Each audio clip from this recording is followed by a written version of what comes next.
여러분, 다윗이 사울을 두 번째 살려준 다음에 그가 마음먹은 것이 있습니다. 오직 내가 하나님께 희망을 둔다라는 것입니다. 여러분, 다윗이 하길라산 맞은편에서 이제 사울을 살려준 다음에 그에게 이야기한 것이 있죠. 사실 사울에게 얘기한 것이 아니라 하나님께 호소했던 것이죠. 사울을 세워두고 하나님께 기도했다라는 것이죠. 뭐라고 했습니까? 26장 23절 말씀을 보면 하나님께서 사람의 정의와 신실함을 갚아주시기를 간구한다라고 했어요.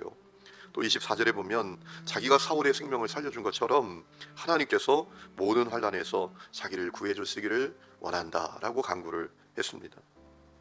여러분, 다윗이 사람 마음 믿을 수 없구나, 사람의 약속도 믿기 어려운 거구나, 오직 하나님께 희망을 두어야 하는구나 라는 사실을 분명히 깨닫게 되었다라는 것입니다. 여러분에게도 그 은혜가 있기를 축원합니다. 사람은 사랑할 대상이고 섬겨줘야 될 대상이지 우리가 믿을 대상이 아닙니다. 우리 자신을 보면 알잖아요. 세상에서 가장 믿기 어려운 게 내 마음이에요. 여러분, 교회에서도 그래요. 막 주님을 사랑한다고 그렇게 열정적으로 섬기던 분이 어느 날 갑자기 바뀌어요. 하나님 살아계시기나 한 거냐고. 여러분, 그런 일이 얼마나 많이 있습니까? 세상에서 가장 믿기 어려운 게 사람 마음이거든요. 주님께 희망을 두고 살아야 합니다. 자, 그런데 그렇게 하나님께 희망을 두고 믿었던 이 다윗도 그의 마음에 불안함과 두려움을 이기기가 어려웠습니다. 자기가 결국은 사울의 손에 붙잡히고 말 것이다.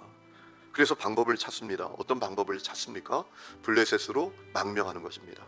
그러면 사울의 손에서 완전히 벗어날 수 있다라고 여기게 됩니다. 그래서 자기 가족들 데리고 또 자기를 따르는 600명의 사람들과 함께 블레셋으로 망명을 하게 됩니다. 그 내용이 1절과 2절에 나오죠. 다윗이 그 마음에 생각하기를 내가 후일에는 사울의 손에 붙잡히리니. 이 다윗이 하나님께 희망을 두고 산다고 하지만 마음에 찾아오는 불안함과 두려움을 이기기가 어려웠다라는 겁니다. 그래서 또 방법을 찾아요. 블레셋에 망명하자. 그러면 내가 산다 라고 여기게 되었다라는 것이죠. 그래서 자기 가족들 데리고 부하들 데리고 블레셋으로 망명을 하게 되었다라는 것입니다. 이 사실을 통해서 우리가 중요한 사실을 생각하게 됩니다. 여러분, 우리가 연약해서 우리가 늘 흔들릴 수 있다라는 거예요. 우리 믿음이 한결같기가 참 쉽지 않다라는 것입니다. 하나님을 그렇게 신뢰했던 다윗도 흔들렸습니다. 그의 마음에 찾아오는 불안함과 두려움을 이기기가 어려웠습니다. 여러분, 이것이 연약한 우리의 모습이에요. 참 부족하고 연약한 우리의 모습이에요. 그런데 그뿐만 아니라 믿음이 흔들려서 주님이 원하시지 않는 길까지도 갈 수 있다는 것입니다. 여러분, 사무엘상 22장 5절 말씀을 보니까 다윗이 부모님을 모압 땅으로 모시고 갑니다. 모압 왕에게 자기 부모님을 보호해달라고 부탁합니다. 그리고 허락을 받습니다. 그때 갓 선지자가 다윗에게 옵니다. 그리고 뭐라 합니까? 당신은 유다로 돌아가십시오. 당신은 유다 땅으로 돌아가십시오. 당신이 거기 있어야 합니다 라고 얘기해요. 아마도 하나님의 마음은 이제 다윗이 통일 이스라엘의 왕이 될 것이니까 그가 유다 땅에 있기를 원하셨던 것 같아요. 그것이 하나님의 마음이었어요. 하지만 여러분, 다윗은 두려움 때문에, 불안함 때문에 블레셋으로 가게 됐다라는 것이죠. 여러분, 인간이 연약하고 부족하여 이렇게 될 수 있어요. 주님이 원하시지 않는 길을 두려움과 불안함 때문에 가게 될 수도 있다라는 것입니다. 그런데 오늘 말씀을 통해서 분명히 발견하게 되는 것은 하나님은 그런 인간을 끝까지 사랑하시고 긍휼히 여기시고 도와주신다라는 것입니다. 여러분, 다윗이 블레셋의 이 가드 땅으로 갑니다. 아기스 왕에게 찾아갑니다. 그때 아기스 왕이 다윗을 환영합니다. 그뿐만 아니라 6절에 보니까요, 다윗이 우리가 살 수 있는 땅을 좀 주십시오 라고 했더니 시글락이라고 하는 땅까지 주었다라는 겁니다. 여러분, 이렇게 하기가 절대로 쉽지 않았습니다. 왜 그렇습니까? 여러분, 이 아기스 왕이 다윗을 의심하고 경계해서 추방했던 인물 아닙니까? 사무엘상 21장 말씀을 보면 여러분, 사울이 다윗을 추격하자 다윗이 이 가드 땅으로 갑니다. 블레셋 지역입니다. 아기스 왕이 그를 환영합니다. 그런데 어느 날 아기스의 신하들이 왕에게 이야기를 하는 겁니다. 저 다윗이 보통 아닙니다.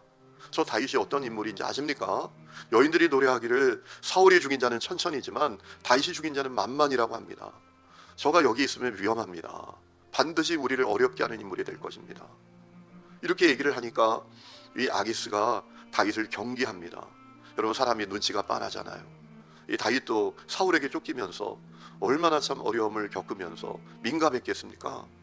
자기를 바라보는 이 아기스 왕의 눈빛이 달라진 것을 알게 됐던 것이지요. 그래서 어떻게 하죠? 미친 사람 행세를 합니다. 침을 절절 흘리면서 다니고요.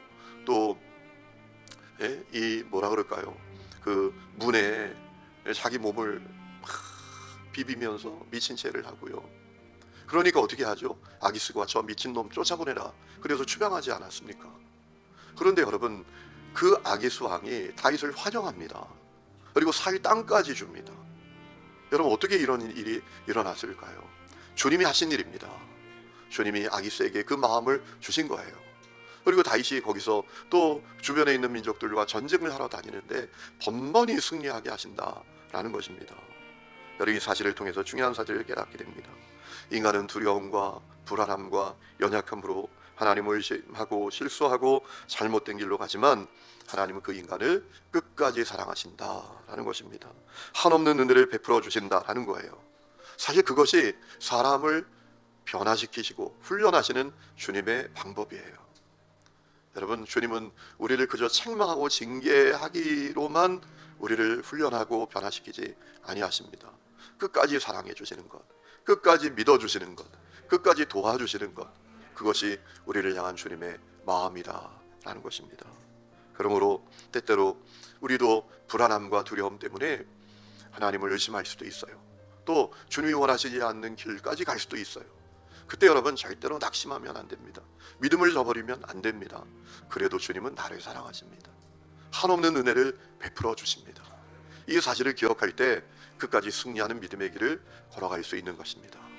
여러분에게 그 은혜가 있기를 주의 이름으로 축원합니다.